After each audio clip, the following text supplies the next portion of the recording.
Primero porque, aunque fueron hechos del pasado, las víctimas, los daños que causaron, sobre todo con sus familiares y con la sociedad civil, son del presente.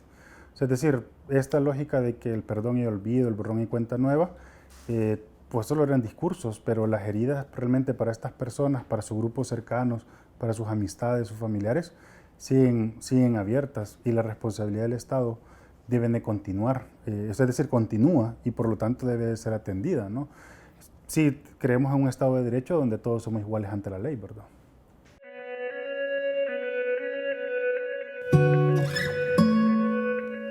Exactamente, ¿no? Ese es un problema, y es que también, y creo que en América Latina en general se da esto, es que han cambiado los tiempos, pero creo que hay algunas argollas de poder que no han cambiado, ¿no? Y de alguna manera, no sé si de forma directa o indirecta, no me extrañaría que la gente que mató antes pueda estar involucrada en las muertes de hoy, ¿verdad? O por lo menos en las dinámicas de violencia que producen, que produjeron las muertes y que las producen. Entonces, evidentemente, no atender los casos del conflicto armado es mantener debilitado el sistema judicial, incapaz de poder de repente atender crímenes de la actualidad, ¿no? Es muy similar el fenómeno de la desaparición en el conflicto armado. Y el sistema judicial fue incapaz de atender aquel momento y está siendo incapaz de atender este momento, ¿no? Por eso la importancia de atender el pasado y el presente para fortalecer el sistema, ¿no?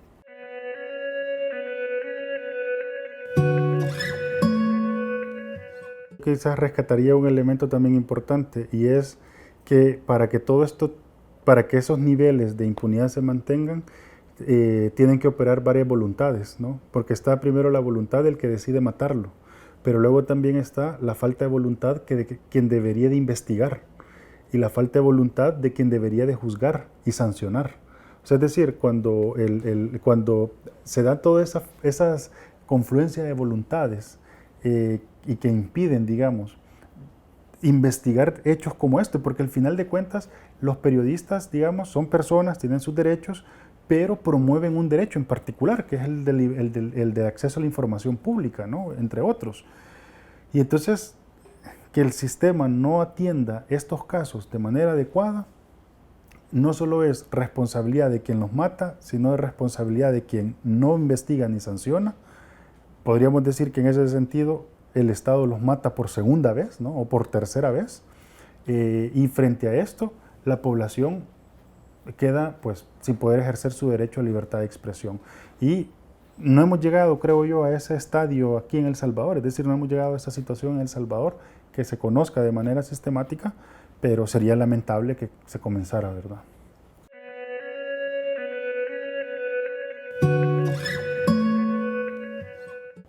Yo creo que sí, porque también, de acuerdo, si seguimos la jurisprudencia de la Sala de lo Constitucional y la jurisprudencia interamericana, no solamente hay que ver estas situaciones desde la perspectiva del derecho a la justicia, sino también del derecho a la verdad, ¿no? Y aunque, sin importar las circunstancias o quiénes fueron los que efectivamente mataron a estas personas, al menos hay que darles un cierre a sus familias para saber quiénes eran los que estuvieron ahí, qué unidades militares, qué grupos guerrilleros, ¿no? Porque eso también genera algún grado de responsabilidad institucional que debería de asumir la institución y pedir perdón, ¿verdad?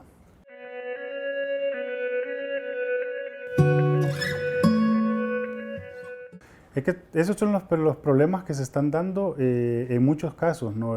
Pareciera ser que aquellos casos que tienen mayor o han generado mayor preocupación internacional, aquellos casos que tienen mayor acompañamiento por países específicos, ya sea porque les afecta a sus nacionales o ya sea por otro tipo de situaciones, pareciera ser que son más importantes que los que se desconocen, ¿no?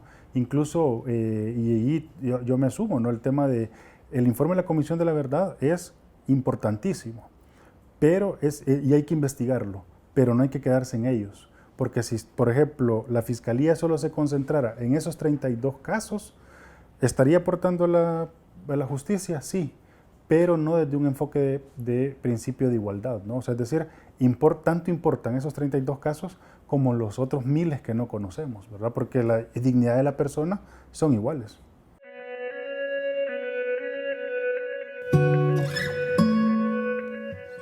Sí, efectivamente, ¿no? Porque lo que sucede es que por la forma en cómo ocurrieron los hechos, desde el año 70 hasta el 92, eh, todos estos crímenes de lesa humanidad tienen ese sentido porque lo que había detrás era una política pública del gobierno en contra de individuos concretos o acciones no organizadas de la guerrilla contra también personas concretas.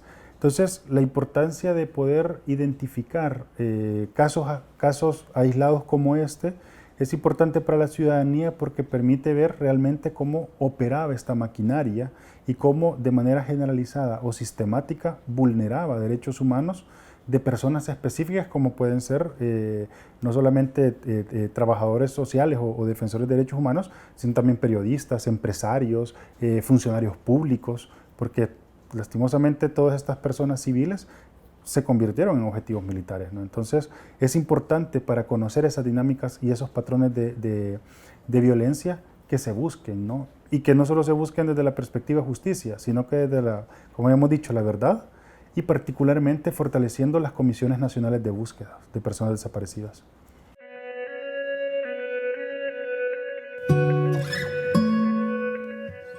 Claro, sí, lo que sucede es que todas estas manifestaciones, o sea, es decir, lo que buscan, sobre, quizás este ejemplo que estás poniendo es un claro ejemplo de ataques sistemáticos. O sea, ¿qué es la diferencia, por ejemplo, al caso del Mozote, que es un ataque generalizado, ¿no? O sea, es decir, allá en el Mozote mataron un montón de personas, porque lo que querían era eliminar a esa población, mientras que en este caso, esos asesinatos selectivos de personas identificadas como claves, era, digámoslo así, una lógica para poder ir descabezando a estas personas que se identificaban como, digámoslo así, impulsoras de determinadas dinámicas, como puede ser libertad de expresión o libertad de prensa.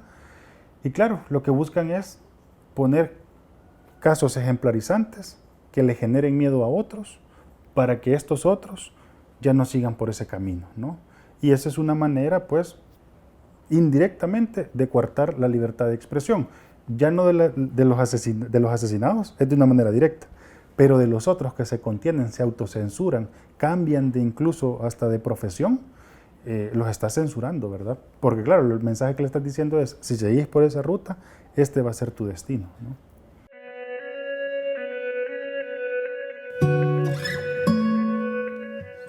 Yo creo que sí, que las dinámicas de violencia, digamos, las vulneraciones de derechos humanos, y yo esto lo he escuchado que ha estado quizás muy desarrollado en nuestro hermano país Honduras, ¿no? Donde dice, miren, la primera acción que tiene un régimen contra los derechos humanos o contra las personas que se identifican como opositoras, ¿no? El primero es de invisibilizarlos.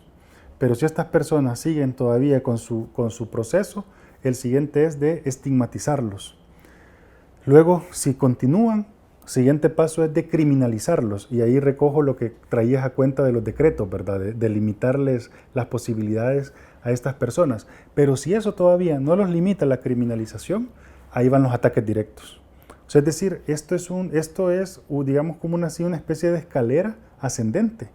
Y que esto que estoy diciendo lo vivieron en Honduras, se vivió aquí, se vivió, o sea, es decir, son dinámicas de violencia y por lo tanto yo no me, o sea, es decir, yo no creo, o sí, mejor dicho, me animo a decir que estamos surcando una escalera en El Salvador actualmente que nos puede llevar a esas dinámicas de violencia, ¿no? Hasta ahorita yo pensaría que estamos entre la invisibilización y la estigmatización, pero a un paso ya de la criminalización, y quién quita si no nos saltamos ese paso y llegamos a los ataques directos, ¿no?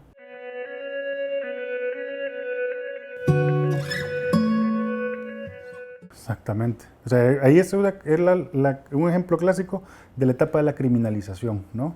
O sea, le estás diciendo a la gente, yo tengo el derecho y si vos y el derecho te llega hasta aquí, si vos te saltás la barda, vos sos el delincuente, ¿no? Claro, pero bajo esa construcción lo que están haciendo no es la promoción de los derechos humanos, sino al contrario, los están restringiendo, ¿verdad? Como digo, y esa quizás es, y aquí rescato un poco de algún pensamiento de Ayacuría, ¿no? El tema de